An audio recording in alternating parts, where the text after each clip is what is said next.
Chapter 21. Back to School. On Thursday morning, Will rose earlier than usual. He met Zack outside the Littles, and together they headed for the twins' cottage. Ginny answered the door in her nightdress and dressing gown.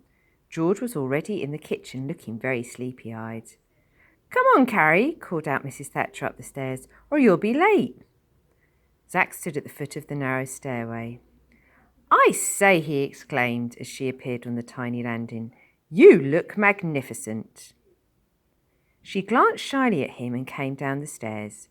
She was wearing a navy gym slip, a cream-coloured blouse, and a navy tie with a wide green and narrow red stripe. On her feet were fawn woolen socks and a pair of brown lace-up shoes. "It feels ever so strange wearing a tie," she remarked, tugging at it. "Dad showed me how to do it like."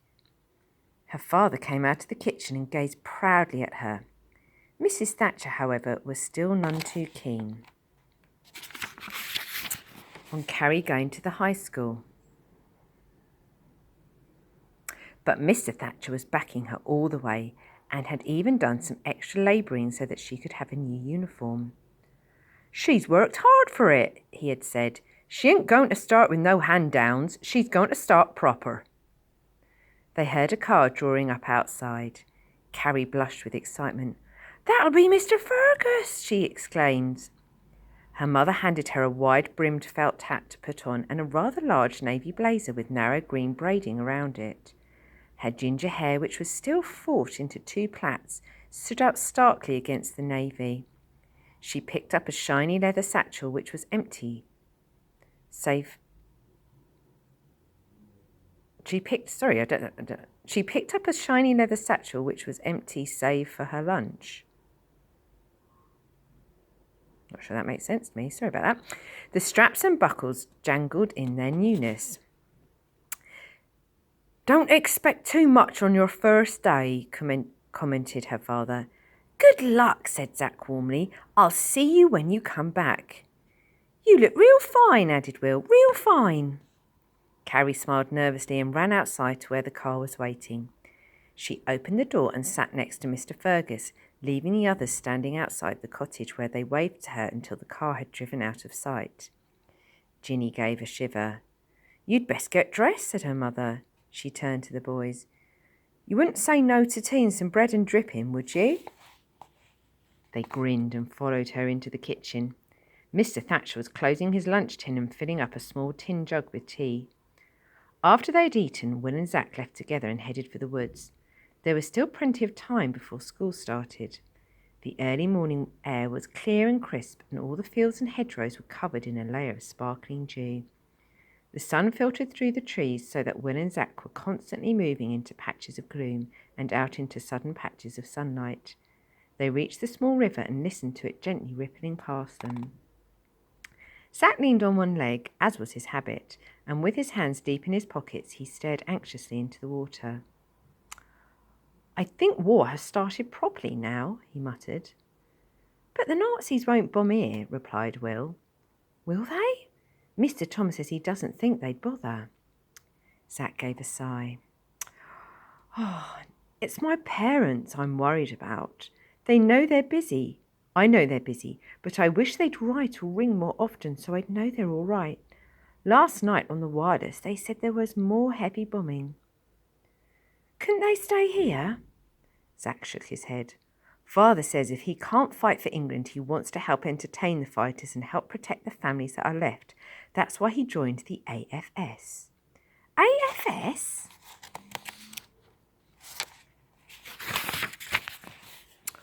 Auxiliary Fire Service. Mother feels the same." He slammed a fist into the open palm of his hand. "I wish I could visit them just to see if they're safe." "There might be a letter waiting for you now," said Will encouragingly. "I doubt it."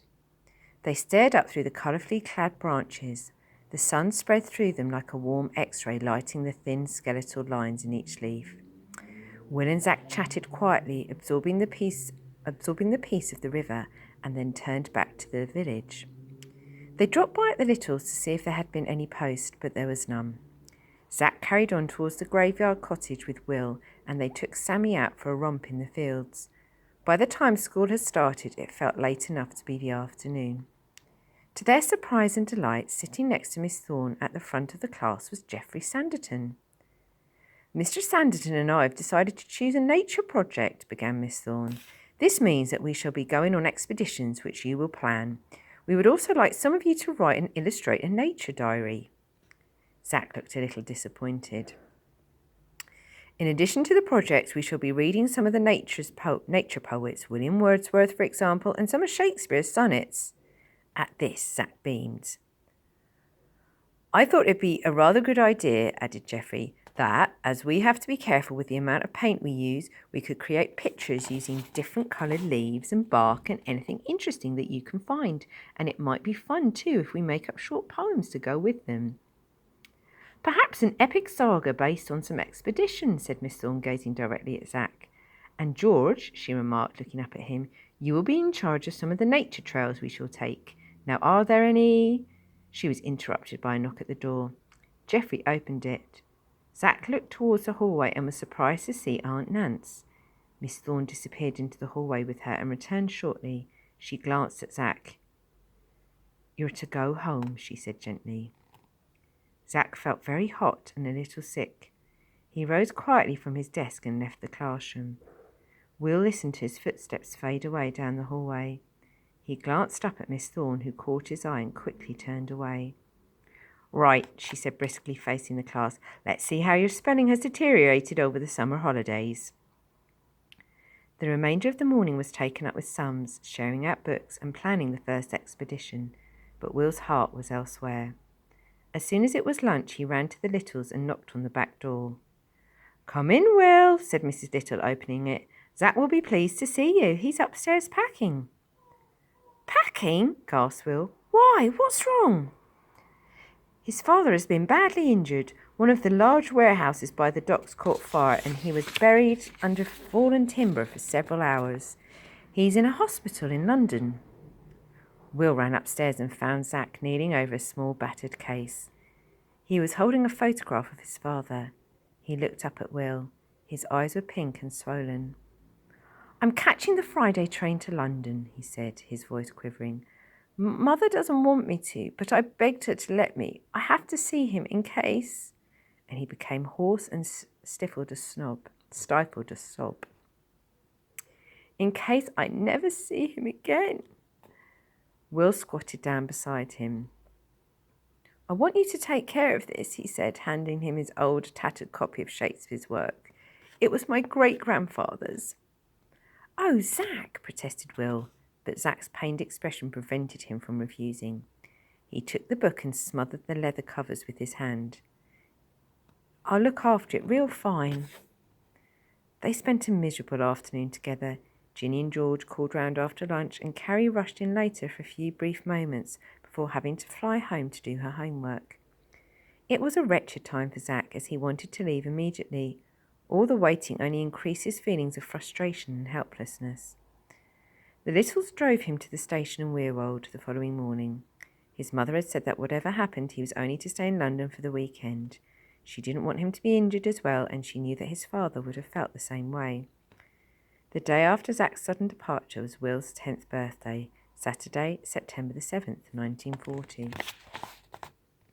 Will spent the morning at the Hartridges and Padfield's cottages.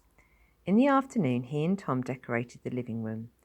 Mrs. Fletcher and Mrs. Thatcher arrived armed with home-baked cakes and biscuits, while Aunt Nance brought homemade ginger beer and a parcel that Zack had left for him.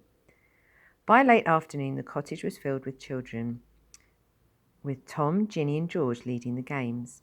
The high spot of the party, however, was when everyone swarmed round the cottage, screaming hysterically and hiding from Tom, who was chasing them and pretending to be a monster at the same time. They played musical chairs and passed the parcel, ate doughnuts with their hands tied behind their backs, passed oranges to each other under their chins, and of course ate. Will left Zack's parcel unopened until the last person had gone home, and he and Tom had sat down to relax with a cup of tea. The table was already littered with books, sweets, and pots of paints. He picked up Zack's parcel and began to unwrap it. Inside was part one of the epic adventure called The Villainous Dr. Horror. At the bottom was a little postscript. It read, P.S. Part 2 will be written on my return. In addition to the poem were 2 new paintbrushes, a second-hand book on painters, and a lopsided sketch of Will in an artist's beret and smock. It showed him standing at an easel. The canvas on the easel was empty, but Will himself was covered in paint. I shall put that on my wall, said Will, half to himself and half to Tom. At 8 o'clock they listened intently to the news on the wireless. It was reported that flares had been dropped all over London and hundreds of German planes had been spotted. Spitfires and Hurricanes had soared up into the skies to fight them. It was one of the longest massed raids that London was experiencing. While the news was being read, heavy bombing was still continuing. Hope Zach's all right, said Will, frowning. Tom puffed at his pipe. He's so skinny a bomb would probably skip past him. I hope so. The next day, for the first time in weeks, it rained. Will woke to the sound of it scuttling down the roof and bouncing off his open window. He washed and dressed quickly. Tom was already in the church organising extra seating arrangements, for it was to be a national day of prayer. At 10 a.m, the villagers were shocked by a special news bulletin on the wireless. It is estimated, said the announcer, that 400 people at least were killed in the first few hours of air attacks. 1,400 are believed to be seriously injured. London's Docklands is on fire and many homes in the East End have been blitzed to the ground. The Littles still hadn't heard from Zach or his mother, and Will grew steadily more anxious. He woke up in the early hours of Monday morning from a nightmare of amputation units, people with their heads blown off, vans with "dead only" written on them, and disfigured blood-stained people wandering and screaming through dense rubble. He and Tom switched on the wireless for an early morning news flash. According to recent reports, there had been continual bombing throughout the night and fires were burning all over London. Beckton gasworks had been hit, Moorgate lay in smoky ruins, Balham had been badly smashed. Bombs had fallen on one of the platforms on Victoria Station and on the outskirts of Windsor Castle. The news was devastating. Will hurried on to school and spent the morning outside gardening.